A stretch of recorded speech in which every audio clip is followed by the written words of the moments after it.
We'll wrap up our exploration of limits and continuity with a section called More Continuity. If we look back, so far we've seen that if it exists, a limit is a prediction, and a function is continuous at a point if the prediction equals the actual value there. We've also seen that sometimes we can't make a prediction.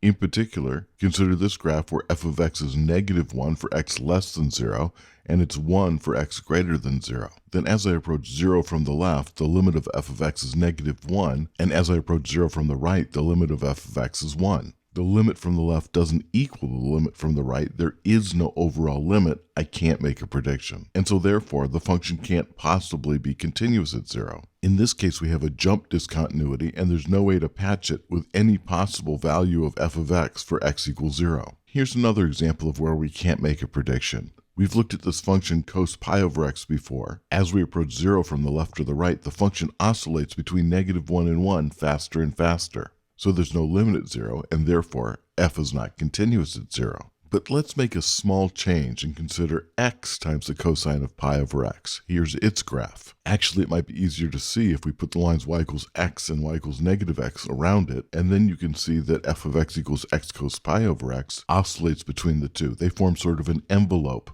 Even though f of 0 doesn't exist, I can't evaluate x cos pi over x for x equals 0. The limit does exist at 0. The enveloping functions squeeze this oscillating function so that if you go from the left or the right, the limit is 0. So I've got a function that doesn't have a value at x equals 0, but it does have a limit. This is a removable discontinuity. And we call it a removable discontinuity because we can remove it. Define f of x equals x cos pi over x if x is not 0, and then plug the hole by defining f of x to be 0 when x is 0. Last time we formally defined what we meant by saying f is continuous at a point x sub 0. You tell me how close you want to get to f of x sub 0, that's the epsilon, and then I can provide a delta so that whenever x is within delta of x sub 0, f of x is within epsilon of f of x sub 0. And we said that this amounted to the limit existing at x sub 0 and the limit actually being f of x sub 0. So that's what's meant by f is continuous. Less formally, we think that f is continuous